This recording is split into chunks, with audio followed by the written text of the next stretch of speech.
Coronavirus, also known as COVID-19, is a virus that has just recently classified as a pandemic, and it is spreading throughout the globe.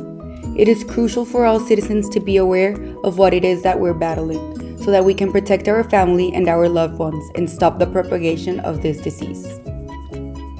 Coronavirus started as an epidemic in Wuhan, China.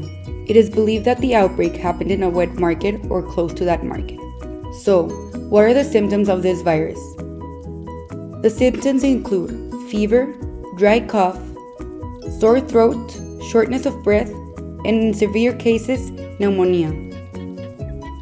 To obtain more real data and information about this issue, you can look at the podcast of Dr. John Osterholm.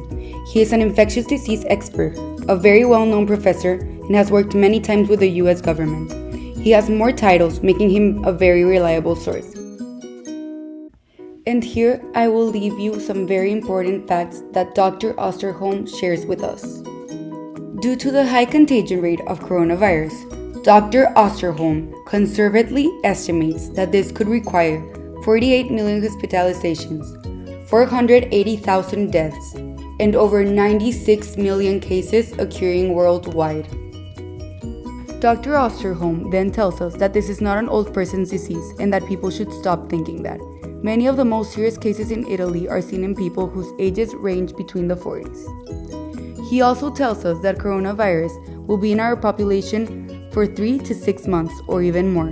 This is not like a coronavirus blizzard that will be gone in days. This is a pandemic that will last months. He mentions that taking preventive measures is crucial because the rate of contagion is so high. Hospitals are overwhelmed and they don't have the protection for all the infected people, let alone for intensive care. Some prevention measures that you can take include hand washing, avoiding travel, staying away from large crowds, and avoid touching your face.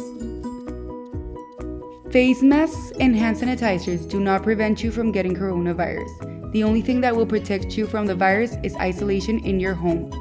Another very important fact that is worth mentioning is that even though the number of infected people in China is 2 times higher than the ones in Italy, they both have the same amount of deaths caused by coronavirus. To finish off, it is very important to always read the information that you receive to be aware of what is going on around the world. However, it is more important that you make sure that the information that you receive comes from a reliable source. Coronavirus is in fact a very serious issue, and all of the news and information out there is not to cause any fear. It is to propagate and generate both awareness and consciousness to all citizens so that we, as a whole, can prevent this disease and put an end to this issue.